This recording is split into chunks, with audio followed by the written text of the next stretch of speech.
दोस्तों, रामायण भारत के सबसे प्रसिद्ध ग्रंथों में से एक है। महर्षि वाल्मीकि द्वारा रामायण में भगवान राम की संपूर्ण जानकारी लिखी गई है। लेकिन कुछ लोग भगवान के होने पर ही प्रश्न करते हैं और रामायण को केवल कहानियों से भरी एक किताब मानते हैं। तो वहीं कई धर्मावलंबियों का यह पूर्ण विश्वास है कि रामायण में वर्णित घटनाओं में वास्तविक भाव्यता हुई थी। हम यहाँ इस विवाद के ऊपर कोई निर्णय नहीं दे रहे हैं, लेकिन आज हम आपके सामने इसके सत्य के साक्ष्य के लेकर आ रहे हैं, जिन्हें देखकर आप खुद इस फैसले पर पहुंच जाएंगे कि रामायण में वर्णित घटनाएं कोई काल्पनिक रचनाएं नहीं बल्कि सच्ची घटनाएं थी। तो आइए एक एक करके इन सभी को जानते हैं, तो वीडियो के अंत तक जरूर बने रहिएगा। रावण का महल। लंकापति रावण के महल आज भी मौजूद है।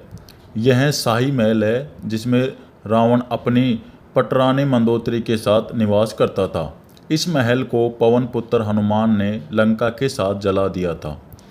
इस जले हुए महल को आज देख सकते हैं। कोबराहुड केव। रामायण के अनुसार रावण ने सीता का हरण करके सबसे पहले यही गुफा रखी थी। इस गुफा का आकार एक सांप के सिर जैसा दिखाई देता है। इस कारण से इस गुफा को कोबराहुड के नाम से भी जाना जाता है। इस गुफा के चारों ओर बने स्थान से साफ पता चलता है कि यह रामायण काल की गुफा है और यह गुफा आज भी श्रीलंका में मौजूद है। पानी में तैरने वाला पत्थर।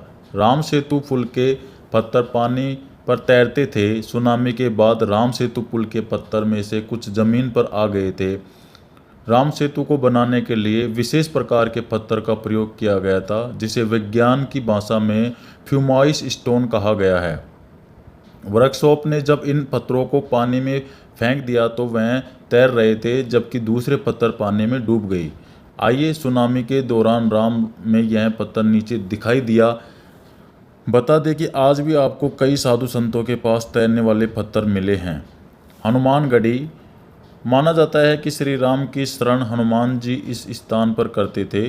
रामायण के अनुसार जब सीता माता का अपमान हुआ तो राम जी के दर्शन हनुमान जी से हुए। यह एक प्राचीन हनुमान मंदिर है जिसे हनुमान गढ़ी के नाम से जाना जाता है। कहा जाता है कि लंका विजय के बाद भगवान श्री राम ने हनुमान जी को इस स्थान पर निवास दिया था, जिसके कारण इसे हनुमान जी का घर भी कहा जाता है। बता दें कि रामायण में भी हनुमान गढ़ी का उल्लेख किया गया है। रामायणकालीन हवाई अड्डे। श्रीलंका की रामायण रिसर्च टीम ने रामायण वैली 4 हवाई अड्डे पर रिसाव का दावा किया है।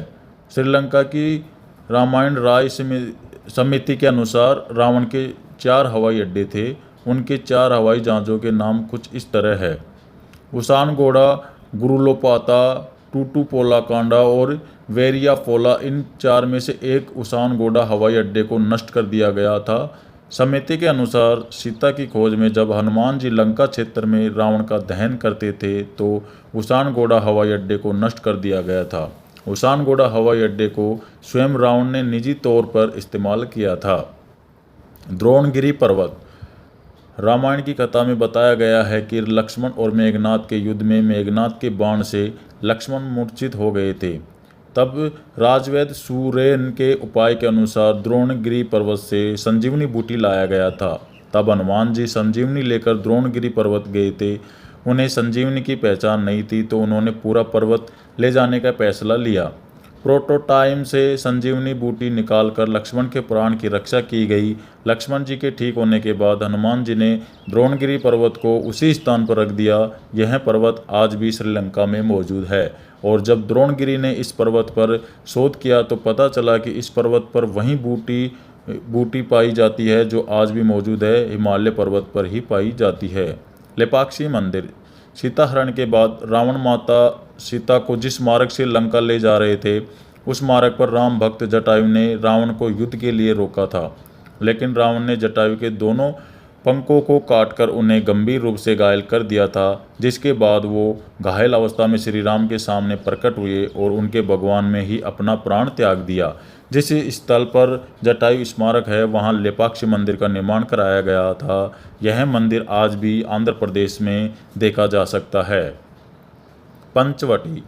दोस्तों, जब राम, सीता और लक्ष्मण वनवास के लिए अयोध्या रवाना हुए तो उन्होंने अपने वनवास में शामिल होने का निश्चय किया और साथ में लक्ष्मण पर शूर्पणखा का नाक भी अज्ञात था। यह पंचवटी तपोवन आज भी नासिक में स्थित है और सीता गुफा के नाम पर एक गुफा भी मौजूद है।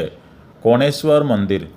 जैसा कि आप सभी जानते हैं कि रावण भगवान शिव की पूजा करता था और इसलिए उसने भगवान शिव के लिए इस मंदिर का निर्माण भी करवाया था। बता दें कि यह दुनिया का इकलौता ऐसा मंदिर है जहां भगवान शिव से अधिक आपको उनके भक्त रावण की चोटी बनी हुई है।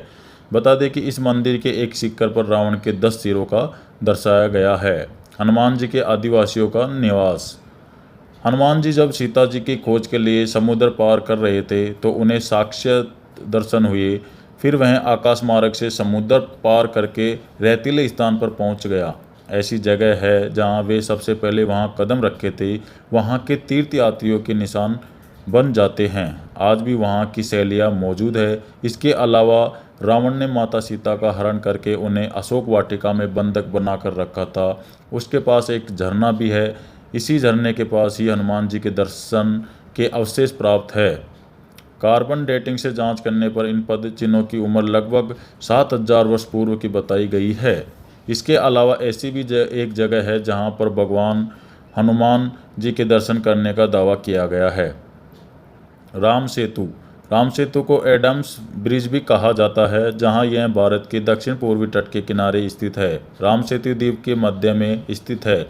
वैज्ञानिक साक्ष्यों से पता चलता है कि किसी समय यह सेतु भारत और श्रीलंका के भूमि मार्ग से सम्मिलित किया गया था। वाल्मीकि के अनुसार नल और नील के सानिध्य में वानर सेना ने 5 दिन में 30 किलोमीटर लंबी और 3 किलोमीटर की जमीन तैयार की थी। राम सेतु एक बार फिर से प्लास्टिक में तब आया जब नासा के उपग्रह द्वारा फोटो मीडिया में बनाए गए थे। समुद्र पर बने राम सेतु से राम जी की दूसरी विजय हो सकती है क्योंकि रावण को विराट समुद्र की तरफ से कोई खतरा नहीं था।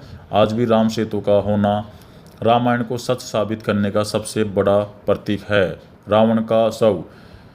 ऐसी मान्यता है कि रागला रांगिल के समुद्र तट पर एक ज्वालामुखी रावण की गुफा है जहां उसने घोर तपस्या की थी। उसी गुफा में आज भी रावण का शव सुरक्षित रखा हुआ है। रैंगला के जंगल और गुफाओं में कोई नहीं जाता क्योंकि यहाँ जंगली और खूंखार चट्टानों का बसेरा है। रैंगला के इलाके में रावण की यह गुफा 8000 फुट की दूरी पर स्थित है जहाँ 17 फुट लंबी ताबत में रावण का शव रखा हुआ है। बता दें कि इस टैबूट के बाहर एक खास तरह का लेप लगा है क्योंकि यह टैबूट हजारों सालों से वैसा ही है जैसा आपको लगता है। सुग्रीव की गुफा। बाली के डर से सुग्रीव जिस गुफा में है वह गुफा आज भी मौजूद है। उनके दर्शन के बाद राम जी से हुई मुलाकात में राम जी ने बाली का वध किया और सुग्रीव को किष्किंधा का राजा बनाया था।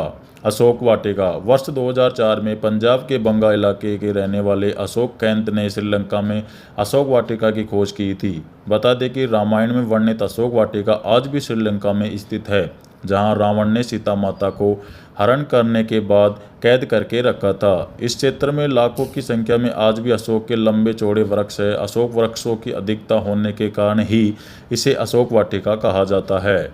आज इस स्थान को सीता एलेसिया के नाम से भी जाना जाता है जो नुआरा एलिया नामक स्थान के पास स्थित है। बता दें कि यहाँ आज सीता का मंदिर है और पास में एक झरना भी है। जानकी मंदिर। नेपाल में एक शहर का नाम जनकपुर है। वहाँ का जानकी मंदिर रामायण में उल्लेखित है। सीता माता का अनोखा नाम जनकपुर पड़ा, इसी कारण इस शहर का नाम जनकपुर रखा गया। बता दें कि सीता माता को जानकी के नाम से भी जाना जाता है, इसी वजह से इस मंदिर को जानकी मंदिर कहा जाता है। बता दें कि यहाँ हर रोज़ दर्शन के लिए हजारों की संख्या में लोग आते हैं। ये वो 16 रहस्य हैं जो कि रामायण के होने का जिंदा सबूत बताते हैं। तो अगर वीडियो पसंद आई हो तो चैनल को सब्सक्राइब कीजिए, बेल आइकन प्रेस कीजिए ताकि जो नेक्स्ट वीडियो आए वो सबसे पहले आपके पास आए। धन्यवाद। जय हिंद, जय भारत।